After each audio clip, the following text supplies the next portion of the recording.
सीधा बिचौलियों के बगैर सालाना 6,000 रुपया जमा कर दिया जाएगा, तब पूरे देश के लघु और सीमांत किसानों में एक खुशी की लहर पहुंच।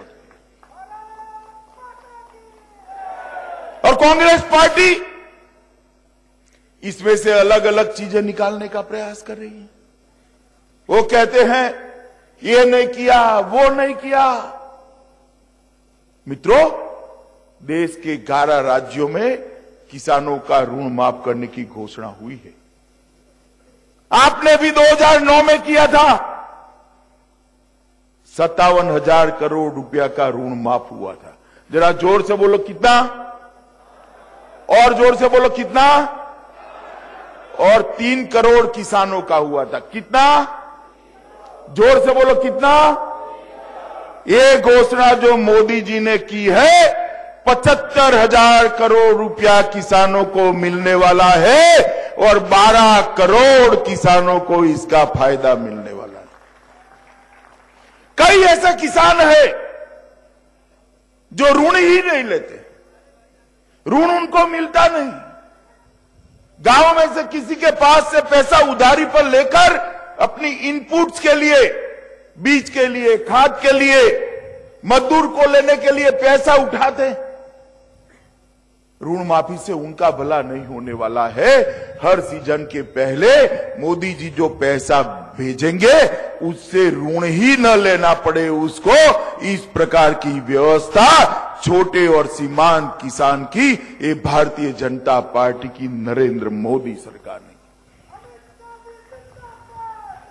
मैं इस मंच पर से भारतीय जनता पार्टी की ओर से देश के प्रधानमंत्री को हृदय से साधुवाद देना चाहता हूं कि आप लंबा सोचने वाले प्रधानमंत्री हैं, दूर की सोचने वाले प्रधानमंत्री है। एक बार ऋण माफ कर दिया होता तो 3 करोड़ किसानों का ऋण माफ होता और यहां 12 करोड़ किसानों को फायदा होगा। इतना ही नहीं, ये फायदा हर साल होने वाला है मित्रों, ये फायदा हर साल होने, एक बार की योजना नहीं है, हर बार होने वाला है। मगर ये जो कांग्रेस के मित्र विरोध कर रहे हैं, कांग्रेस अध्यक्ष ने कुछ एवरेज निकाल दिया। अरे भाई, आपको ये भी मालूम है रबी में कौन सी फसल होती है और खरीफ में कौन सी फसल होती है? ये भी मालूम है क्या? किसान का दुख क्या है, दर्द क्या है? कभी जुड़े हो इसके साथ? 55 साल से राज किया, ऐसा तो कैसा डिपार्टमेंट चलाया कृषि विकास का कि आज भी किसान कर्ज के बोझ के नीचे दबा हुआ है। मित्रों, एक 5 साल के अंदर मोदी जी ने एक रास्ता प्रशस्त किया है। मैं आपको कहता हूं, जब देश का 75वां स्वतंत्र दिन आएगा, इस देश के किसान की आय को 2014 से 2 गुना करने का काम ये भारतीय जनता पार्टी की नरेंद्र मोदी सरकार। मित्रों, मैं वीर भूमि पर खड़ा हूं। ये देवभूमि, वीर भूमि का कोई कहाव ऐसा नहीं होगा जहां से सेना के अंदर जवान मां भारती की रक्षा के लिए नहीं गया हो। कोई तहसील, कोई जिला नहीं होगा जहां से किसी ने अपना जान का बलिदान नहीं दिया हो, कोई शहीद नहीं हुआ। पूरा देश गौरव के साथ कहता है, जब तक उत्तराखंड के वीर जवान है, इस देश की सीमाओं की चिंता करने की जरूरत नहीं है। पूरा देश गर्व के साथ। कल प्रधानमंत्री जी बजट लेकर आए। बजट के अंदर आजादी के बाद सबसे बड़ा रक्षा बजट देने का काम पीयूष गोयल जी ने कल लोकसभा के अंदर घोषित किया। मित्रों, 3 लाख करोड़ से ज्यादा।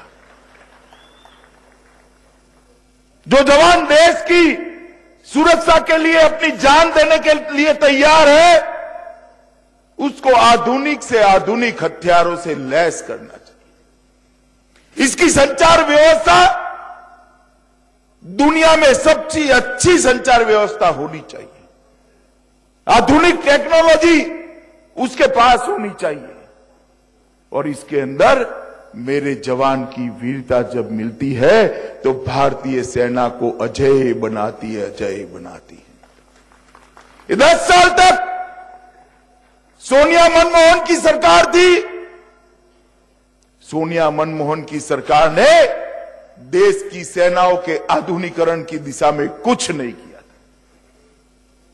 राहुल बाबा को मैं कहना चाहता हूं, तनिक आपके समय के आधुनिकीकरण के प्रोग्राम को उठाकर देख लो, सेना आगे बढ़ने की जगह सेना पीछे गई थी।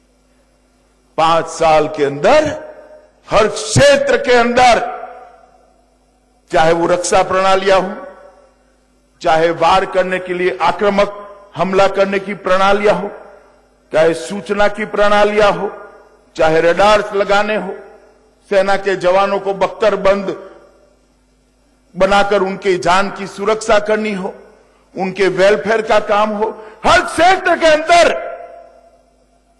भारतीय जनता पार्टी की नरेंद्र मोदी सरकार ने 5 साल के अंदर बड़ा परिवर्तन किया है और इस साल 3 लाख करोड़ रुपए का बजट, रक्षा बजट कर मोदी जी ने सेना के जवान और सीमा दोनों को सुरक्षित करने का काम